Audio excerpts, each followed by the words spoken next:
Hey, Mr. DJ, put a record on. I wanna dance with my baby.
Аплодисменти за партньорите на Биляна и Метин, Силвия Димитрова и Нели Александрова. Браво!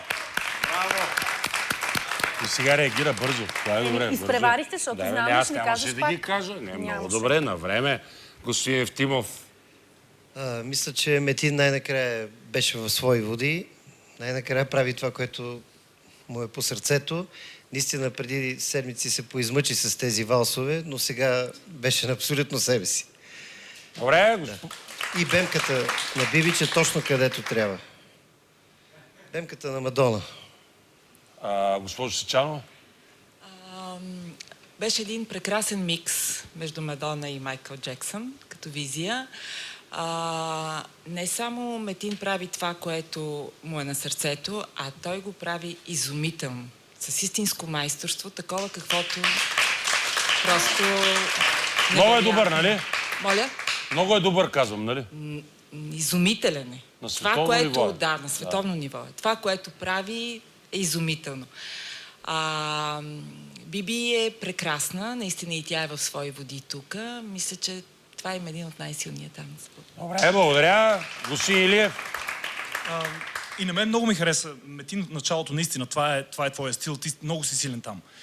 И то е ясно, направо нямам думи за това. Чудесно е. Нещо, което обаче на мен ми прави впечатление, че вие всички двойки искате да разкажете една история. Нещо трябва да се случи непременно в хореографията ви, а то не е задължително. Трябва да танцувате от сърце. Е така, чували ли сте за тази дума водевил? Просто да няма никакъв сценарий да не следват и да танцуват. Точно тези хора това правят по време на тяхното шоу. Те танцуват, защото, да, разбира се, че са го направили с хореографията в репетициите, но когато танцуват, затова публиката скача на крака и стават толкова популярни. Защото танцуват от сърце и танцуват, наистина се раздават на сцената. Точно това раздаване малко ми липсваше. Вие трябваше да танцувате и просто да се забавлявате, дори и имайки и тази историка. Това нещо... Добре, нека да видим и вашата оценка, уважаемо жури. А тя е... 4, 6, 5, средно 5, това бяха Биляна и Метин.